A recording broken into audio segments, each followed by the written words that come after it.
Hey, what a Wednesday! I'm Dominic D'Angelo of adfreeshows.com, SEScoops.com, and OneTrueSportTV.com. It's Rumor and Innuendo, and of course, I'm here with Robert Karplus, WE Creative _ish. Robert, how are you today? It's Wednesday. Dude, I've been in meetings nonstop since before 8 a.m. this morning. This is the first opportunity I've had to even look away from another computer screen. I have no idea what we're talking about here today. This is how Tony Khan must feel every single Wednesday.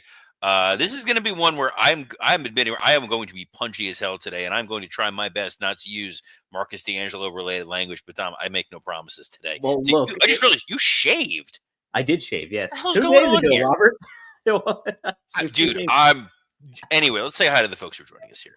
Willie Thornbrew says, what's Moxley going to do? Bring back 8 great hours of, I'm guessing, Andy Griffith. Ooh, that would be awesome. Look, I would be all in favor of that. I have been recommending a lot of late for people to go watch A Face in the Crowd. It's an Andy Griffith movie. Okay. Elia Kazan directed it. It is one of the darkest, most messed up, sadistic, evil, effed up motion pictures you are ever going to see, starring Andy Griffith with a heel turn for the ages. Dude, I can't wait. Dude, I love Elia Kazan. I love him too as a director and everything. So. Well, I just assume you liked him because he named names. We'll say hi to Johnny Disco, who says good morning, R&I. Dre Owen says Dom takes over the R&I SuperStation. Jeff Henninger says always great way to spend lunch with some R&I. I could not agree with you more, man. I am pumped. I've got my lunch thawing. When I was in New York, picked up a whole bunch of Essa bagels. Because that is the greatest bagel on the planet. Yeah, and I usually do not freeze bagels. That is not my thing. I don't like it. It's hard to pass it up with them. I found a way to unfreeze it in such a way where it's not that bad. But that's what you guys tuned in here for. And Wrestling Old Head says, R&I, good day to you all. So maybe I'm mistaken, but looking at the Dynamite preview and how many faces, good guys did you see? I have not seen the poster. I'm sure at some point Don will put it up and I'm going to have to crane my neck. Yes. Thanks, Wrestling Old Head, for damning me on this. And Alt Jake with a good morning R&I. Ironically enough, caught a little bit of Good Will Hunting last night. So that was my Robin Williams. I just put on the TV. It was on. And it's one of those movies you kind of get sucked into. Yeah, it like ropes you in a little bit. Like it's a snowball effect. There are movies, like that's a good one. But there are certain movies that, like, no matter when it's on, what you're doing, at any stage of it, you stop life and you go and you watch that movie. I had that with Michael Clayton as well. I love that movie. That's a strong motion picture. Usually it's standard like Godfather rule. Like if Godfather's on, no matter what you're doing, you're going to stop and watch it. Jaws is one for me too. I watch Jaws for some reason. Jaws is a solid one. My guilty pleasure one, Pitch Perfect. Oh, really? I love that stupid movie. And Skylar Astin, big wrestling fan. No way. Good dude. But yes, I am a massive. It's one of those movies where a coworker of mine years ago was like, "Dude, you got to see Pitch Perfect," and I'm like, "Dude, no, that is not my aesthetic." Oh. But I watched it and remarkable. Just a truly fantastic movie, or as 6ix9ine points out, just like No Holds Barred. Absolutely. So I have said, it's funny. I was doing, this show is going off the rails. I don't care. I was doing a working stiff with Mike Lawrence, and I was talking to him, and this is how Dan St. Germain and I get along. I was talking about an idea. I go, you know what's insane? The story of No Holds Barred was Vince McMahon and Hulk Hogan in a hotel room for a weekend doing nothing but writing this movie. And I'm like, how has this not been made into a movie? And Mike's like, you know, Dan pitched this as a play. Really? It's a two-hander, Vince and Hulk Hogan at the Plaza Hotel writing the script for No Holds Barred. My goodness. What a play that would be. Dude, I would love to I want to, like, one day in 100 years I'm going to sit down with Dan and we're going to write, because you know Dan's father is a famous playwright. No way, really? What? Dan's father is an acclaimed playwright. I wonder if I stumbled upon him. Mark St. Germain. they actually just made a movie of one of his plays, Freud's Last Session, with I've heard of Anthony that. Hopkins. Wow. So he wrote that. He also wrote a Dr. Ruth one woman show that would star Mary Jo Rupp What? from Yeah. From this, that this 70s show. this is what we're here from that 70s show. She's also in Agatha All Along. My God. So the things this is we don't know anything about each other, and this is how we all discover these things. Like we text. Like the crazy thing is, Mike grew up 15 minutes away from me. What? I saw by Deborah Jurup, not Mary Jurup. I don't know where that name came from. But yes. So yeah, Mike grew up like 15 minutes away from me. We didn't meet until like thanks to wrestling. That's why wrestling is the one true sport. It is the one true form of entertainment. It is why we are all here. And there's a good one from Lou4237 saying Kurt Fuller was awesome in No Holds Barred. His performance sticks with me as a child. Great character actor who stood out in an objectively bad movie. So Kurt Fuller is one of those guys who will not talk about No Holds Barred. Really? Yeah, for all the things he's done, and he has done a lot of stuff. Some good, some slightly less great. Obviously, Killer in Wayne's World, but will not talk about this movie. Was also one of the stars of That's My Bush. Well, how about that? What a thing to add to your resume there. Dude, did you ever see That's My Bush? I've never seen it. It's a hidden gem. It's floating around out there. Trey Parker or Matt Stone, when it was the 2000 election, had said no matter it was live action. It was no matter who wins, they were going to make a sitcom about that person. And they got Timothy Bottoms, who was great in the movie 1L, to play George W. Bush. And it was a really funny show. But then 9/11 happened, and they stopped. They were like, we really probably shouldn't do this show anymore. But a killer theme song, by the way. I'll have to check it out. I do remember seeing previews and stuff for it on Comedy Central. Because it's goofy in the sense of like they're not really making fun of George W. Bush. They are, but it was the idea of sitcom tropes that he has the wacky next door neighbor. Yeah, it's fantastic. Dynamite. You want to talk to Dynamite? We can. Again, I warned you guys. I warned you. Like, this is the first moment where I'm not sitting here talking about limitation and liability clauses or indemnifications or anything of that nature. Well, I think it's appropriate too. You're a bit punchy today, considering we are talking about the Dynamite. So we are talking about the Dynamite and John Moxley, who hates people who sell sunglasses. That's it. Don't you dare sell sunglasses. What a weird thing. I'm actually going out to dinner with my buddy tonight, who used to work at a sunglass hut years ago. Man. And the very first thing I'm going to say is what did you people do to hurt John Moxley? To the point where he's like, Renee, what are these guys selling sunglasses? He probably wasn't. He wasn't happy with the price. I could imagine being like, "What? What is this?" I blame his weird shaped head. It's probably hard to find good sunglasses with that dome. Well, hey guys, he is taking over the SuperStation tonight, John Moxley. Hold on, maybe I can. If I scoop my chair over, I can fit in. Man, look good. What a day! We'll ignore the ceiling fan over my head. But so starting at the top, yes, Mox seizes the SuperStation. I love that they use the old logo. I know. Why? What was the point of that? The point of that is for you to look at it and instantly wonder if they brought back Sullivan and Son. Ooh. Man. Yeah, that's right. There's a pull. Look, no, that logo right there is absolutely is Moxley going to make the show start at 8:05? Right. I think that's what's the vibe we're going for. What do you expect from that, Robert? He made, obviously we talked about those comments yesterday in the New York Post and what he had to say there. Are we going to see some stuff come to fruition tonight? I mean, it's the headline thing, but there's a lot on the card here. Holy crap. That is a lot of graphics. Mm-hmm. So I don't. By the way, if Moxley is an anarchistic creature of destruction, yes, why is he announcing to the graphics team in advance what he's doing? It's all it's a bigger picture, Robert, that you don't know about. There's layers. There's so many layers. But yeah, so he's taking over TBS. All shows are now going to start at 8:05. Maybe he'll bring back Seinfeld reruns. I would be all in favor of that. That'd be good. I just assumed they were still on there. They're not? No, they moved to Comedy Central. So I don't catch it as much. I used to watch Seinfeld reruns every day. Now it's at any point in time, Big Bang Theory. Yeah, basically you just tune in Big Bang Theory. It's 7 hours of Friends and then 7 hours of Big Bang Theory. But I guess now that Moxley's in control, it's here's 6 hours of Charles in charge. Maybe we'll do he'll do young Moxley instead of young Sheldon. I don't need to see young Moxley. Though anyone who read his book, that's not a happy story. Young John. Ooh, good call here by Dre Owens, who just says he's going to bring back movies for guys who like movies. So hope you like Cliffhanger, followed by Cliffhanger.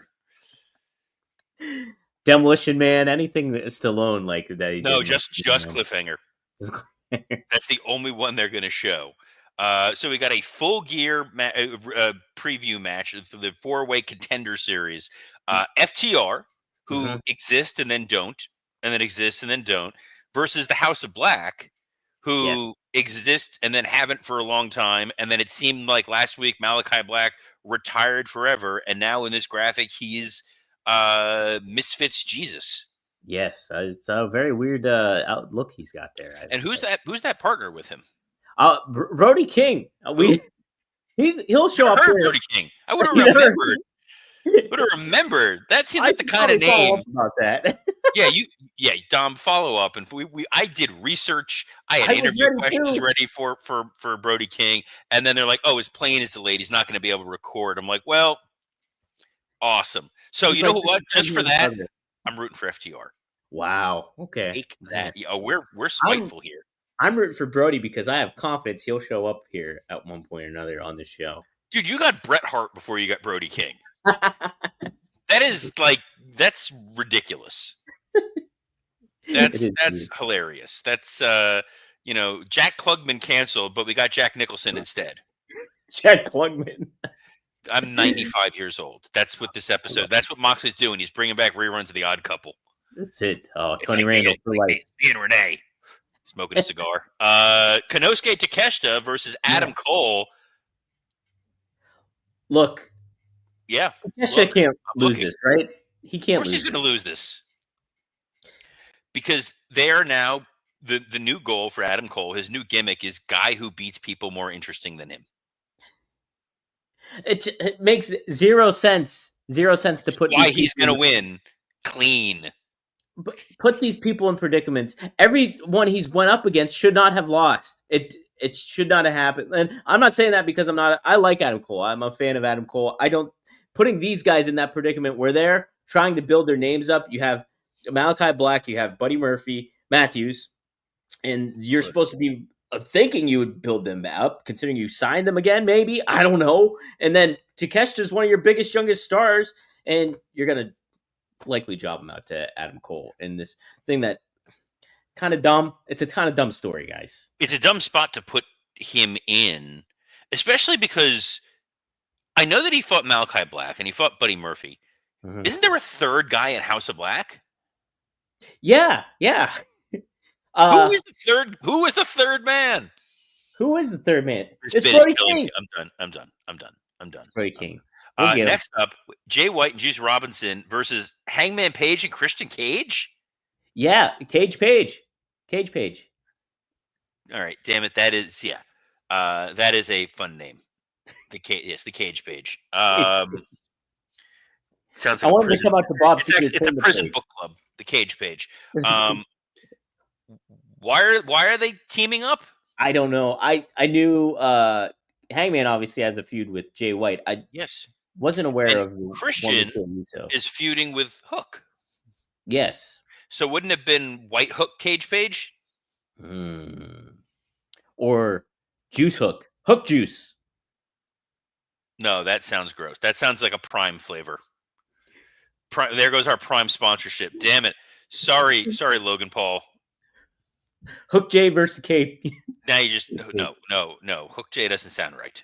Who do you stop? I like the. I blame this split screen. It's causing a lot of tension. It is. But it is. I get that I don't know that I would necessarily have allowed physicality with Jay White and Hangman Adam Page before the pay-per-view. Yeah, I'm with you on that. Yeah, this is confusing. Strange bedfellows with Cage Page, even though it's really fun to say. Yeah, I like the feud between White and Hangman. I think that's one of the best things they can really keep going. But it's also like you got to do it right. Hopefully, you're doing it right. I don't know. I also like that the next row of this graphic, for those of you watching us live, understand this as you listening to this in audio, assuming Dom remembers to actually post it, since he posted 4 of them in a row on Friday. One did not upload. The other one, I forgot. Damn it, Dom. So there's a whole row of just "we'll hear from." Yes, we'll hear from. Are you ready, Robert? Robert Lashley. We'll hear from Jamie Hayter, and we'll hear from Will Ospreay. Who are you looking forward to hearing from the most from, Robert? I love the Will Ospreay promo. I think Will Ospreay has a command over the audience, and he has a presence in the ring that feels spontaneous. It feels energetic. It feels organic. So he is a blast. Jamie Hayter to me feels like a star. However, the way she has been presented since she's returned has felt significantly lackluster.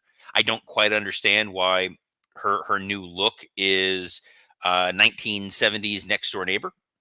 That's true. But there's definitely she's looking for Chrissy from Three's Company, but we'll see. And then Bobby Lashley as a promo, that can go one of two ways. I have produced Bobby Lashley promos. It can absolutely go two ways. Also, Jeroy J makes a point that says they already wrestled as relating to Jay White and Hangman Page. They did already wrestle, and the story going into Full Gear has been, yes, we've wrestled before, but you have not seen Jay White, what I can do to you.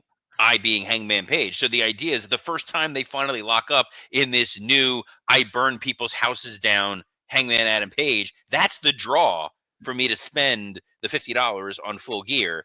And I'm going to kind of see at least a good portion of it on Dynamite.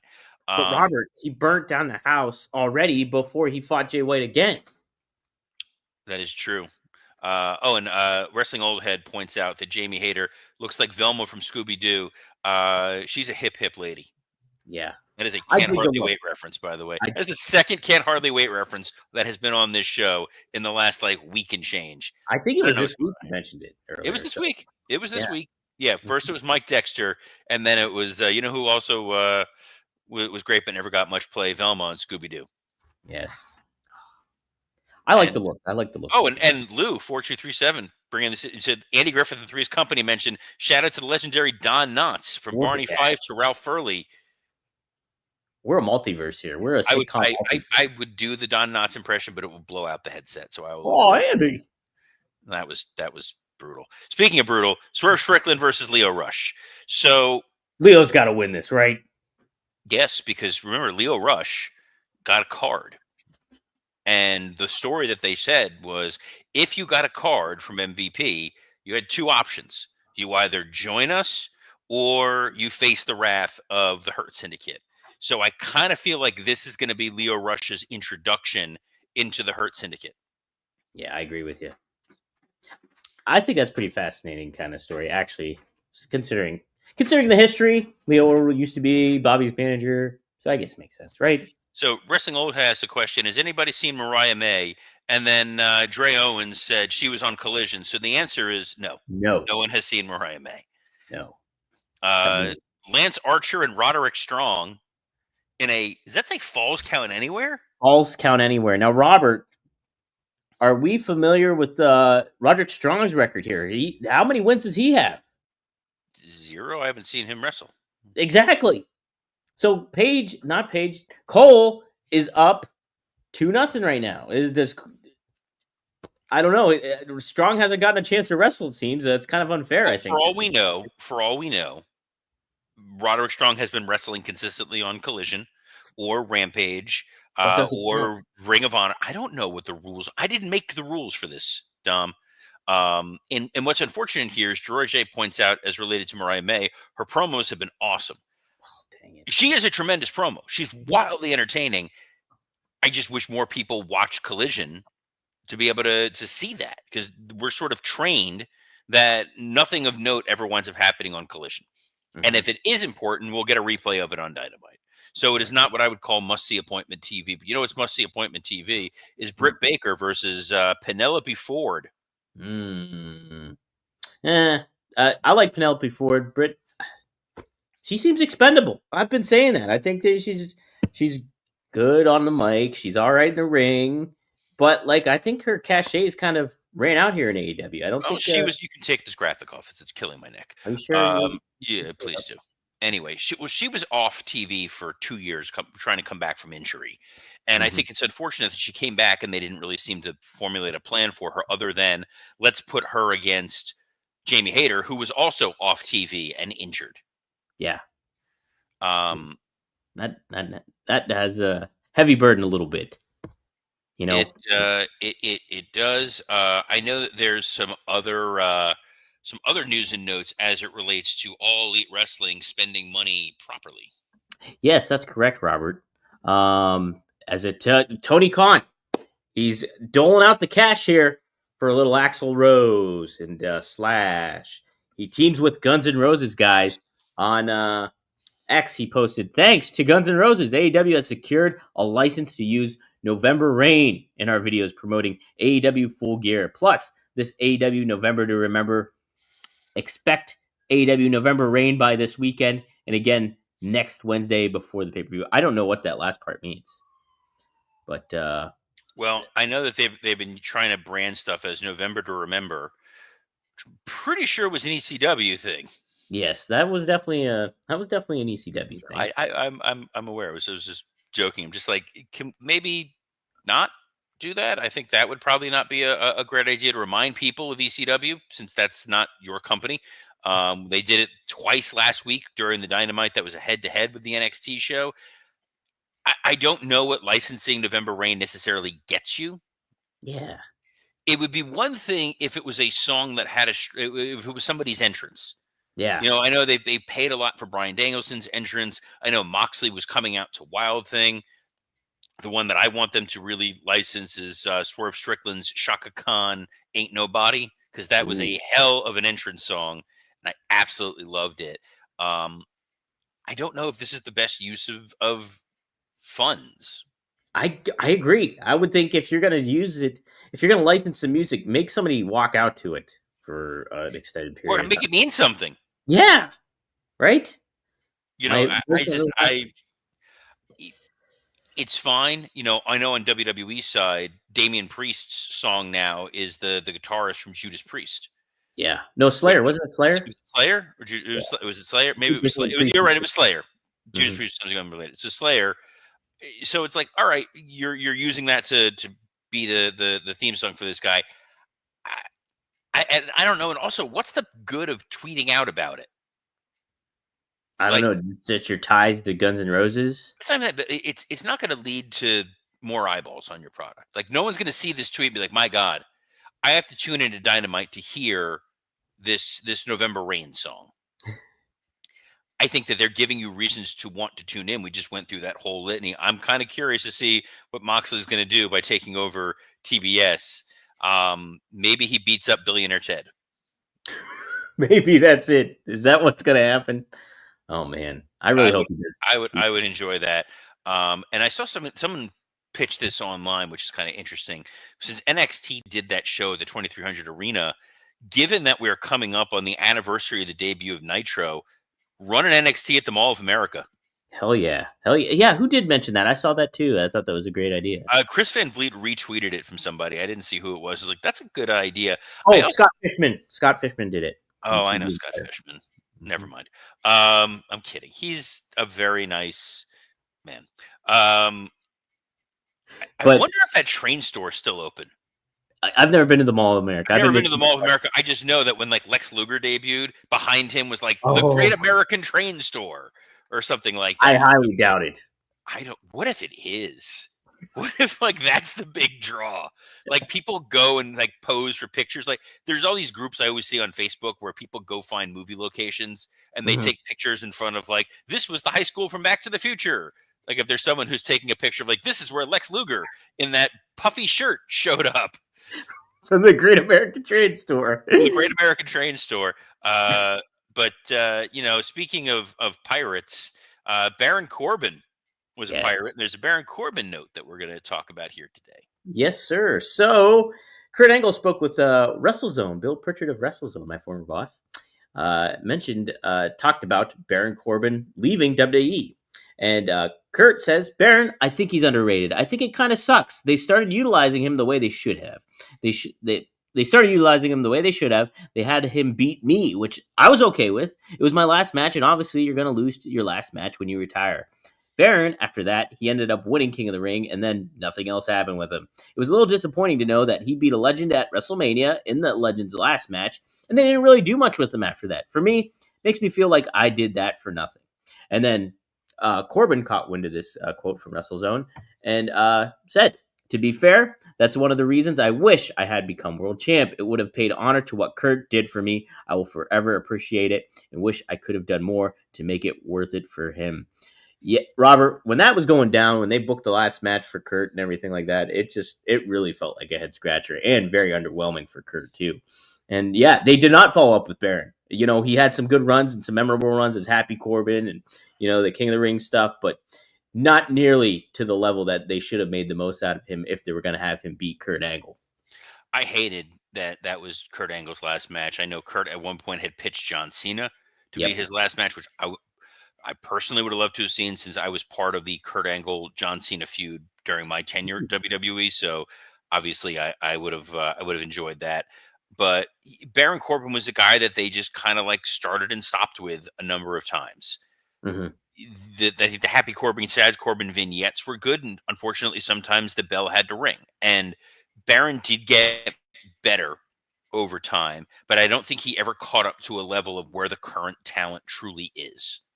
And there really are a lot of, there's high standards of what they're expecting for those folks in the ring.